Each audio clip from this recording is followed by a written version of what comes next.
সত্যি কথা এটা মন থেকেই করব এটা। আর এটা একটা উপকার করবো যাতে আমাদের বাড়িতে যাতে না ক্ষতি হয়, যাতে আমার যাতে না ক্ষতি হয়।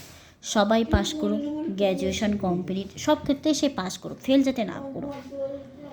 একটা হসপিটালের একটা চাকরি আর একটা থাকার ব্যবস্থা, স্থায়ী ব্যবস্থা, আর 3 বেলা খেতে পারে সেইটুকু, আর জামা কাপড়, এইটুকুই মানুষকে সাহায্য করবো। তুমি না বললেও আমি করব, এটা আমার নিজের শত্রুর জন্যও করব।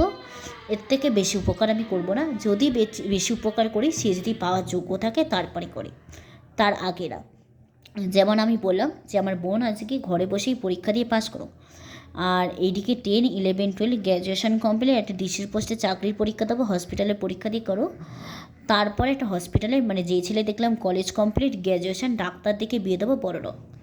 যে বাস চালায় টাকো না, যে অটো চালায় টাকো না, যে রিক্সা চালায় টাকো না, যে ট্যাক্সি চায়।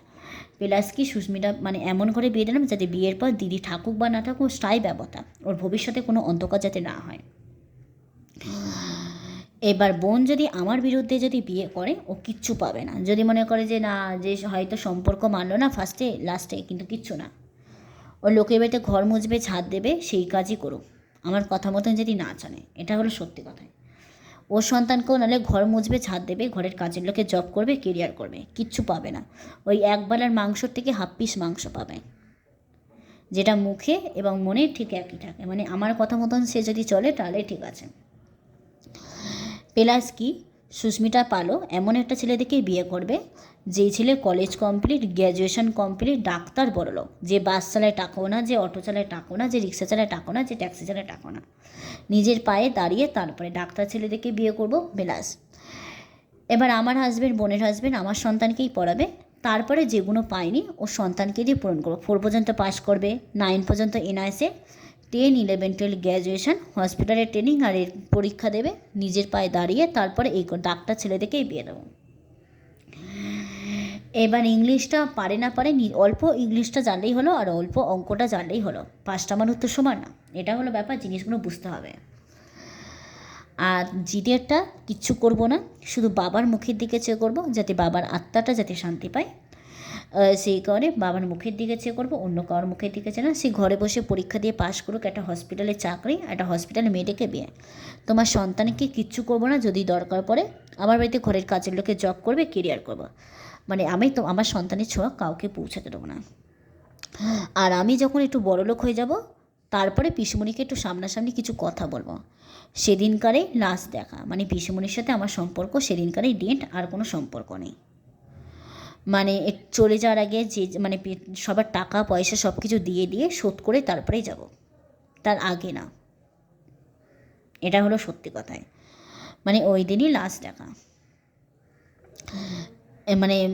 ওই বাবা মারা গেল, বাবা মারা যাওয়ার সময় পিসিমণি যে টাকাটা দিয়েছিল সেই টাকাটা শোধ করব, গাড়ি ভাড়া থেকে সব কিছু, আমি সব কিছু শোধ করে দিয়ে গেলাম। আর তারপরে এখন তো ওই পিসিমণি যে চাল এনেছিল, সেই চালটা আমরা তো খাই না, আমাদের কখনো খাওয়াইনি, এখন বাধ্য হয়ে নিরুপায়। ওই চালের মধ্যে এতগুলো পোকা আছে, সেই চাল বেচে খাওয়ায়। ওই সব চালটা আমার খেতে ঘেন্না লাগে, আর বাবা বেঁচে থাকলেও কখনো খাওয়াতো না। ওই 2 টাকায় ফার্স্ট হয়তো ওই গমের চালও খায় না, আর কখনোই এই গরিব ঘরে থাকা, এখন নিরুপায় হয়ে ঠিক তাই।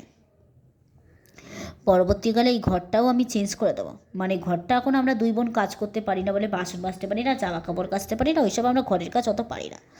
ঘরের একটা কাজের লোকে রাখবো, আর ঘরটা পুরো চেঞ্জ করে দেবো। আর এটাই হলো ব্যাপার। এগুলো কারা করে? বাবা মারা করে, বাচ্চারা পারে না। ব্যাস, কাজের লোকে জব করবে, কেরিয়ার করবে, ব্যাস। আর যাকেই আমি বন্ধু করি, অবশ্যই বন্ধু করার আগে যাচাই করি। যে কোনো সম্পর্ক করি সবার আগে যাচাই করে করি। কখনোই গরিব বড়লোক দেখে কখনোই করি না। আজ টাকা নাও থাকতে পারে, কাল টাকা চলে আসবে, সেটা কোনো ব্যাপার না, কোনো ফ্যাক্টর করে না। আজ তুমি অশিক্ষিত আছে, তোমার ডিগ্রিটা আমি ঠিক করে দেবো, সেটা আমি কী করে করবো সেটা আমার। ধৈর্য নিতে হবে, কিন্তু সঠিক টাইমে আসবে তখন। এটা হলো ব্যাপার।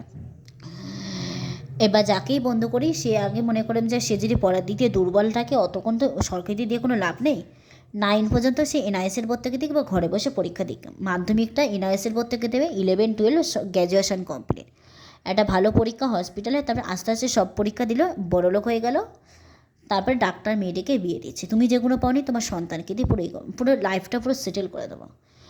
আর আমি মনে করি যে বিপদের সময় যদি বলে কেউ যদি পাশে থাকে, আমি যদি বিপদে পড়ি, তুমি আমাকে যদি 10,000 টাকা ধার দাও, আমিও তোমার বিপদে পড়লে আমিও তোমাকে 10,000 টাকায় ধার দেবো। তুমি যদি তার সুদ না নাও, আমিও তোমার সুদ নেবো না। এটা হলো আমি এমনই মানুষ, যে যেমন তার সাথে আমি তেমনই করি। এটা আমার নিজের ভাই বোন বা নিজের রক্তের সম্পর্কে কোনো গ্যারেন্টি নেই, কারণ ভাই বোনদের ক্ষতি হতেই পারে, কিন্তু এটা তোমার নিজের সন্তান কোনো ক্ষতি করবে না। এবং কি যা কথা বলি পরিষ্কার করি, আর স্পষ্ট কথা বলাই বেশি পছন্দ করি। মানে যে যেমন তার সাথে ঠিক। আজকে ঈশ্বর মানে যা করে ভালো করে, তার কারণ কি,